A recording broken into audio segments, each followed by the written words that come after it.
নমস্কার, সোমার স্পেশাল কিচেনে আপনাদের স্বাগত জানাই। আজকে মৌরি দিয়ে ঝিঙে অসাধারণ একটা রেসিপি, আপনারা প্রথম থেকে শেষ পর্যন্ত দেখতে থাকুন।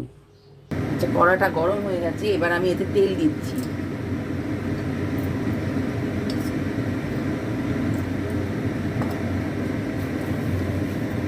তেলটা গরম হয়ে গেছে, আমি পেঁয়াজ কুচোটা দিয়ে দিলাম।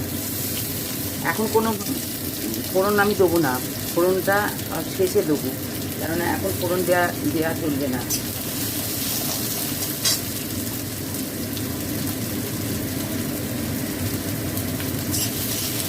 পেঁয়াজটা ভেজে নেবো আগে আমি। আচ্ছা, পেঁয়াজটা ভাজা হয়ে গেছে, এবার আদা রসুনটা বাটাটা দিয়ে দিলাম। এবার দিলাম হলুদ,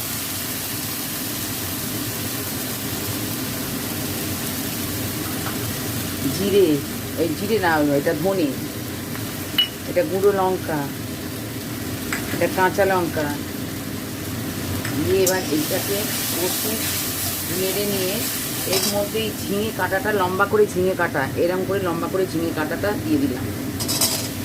দিয়ে এবার একসঙ্গে এটা কষতে থাকবো, সব কিছু একসঙ্গে এটা কষতে থাকবো। আচ্ছা, এবার পরিমাণ মতো নুনটা দিয়ে দিলাম, পরিমাণ মতো নুনটা দিয়ে দিলাম।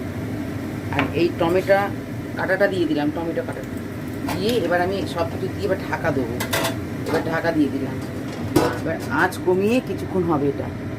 আমি এই ছোটো কড়াটা চাপিয়েছি, এতে এবার একটু সর্ষের তেল দেবো।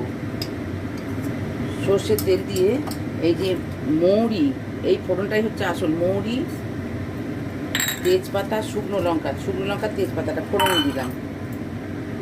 আচ্ছা, ফোড়নটা হয়ে গেছে, এবার মধ্যে পেঁয়াজ দিয়ে দিলাম। পেঁয়াজটা ভেজে এটা পেঁয়াজটা ভাজবো এবার।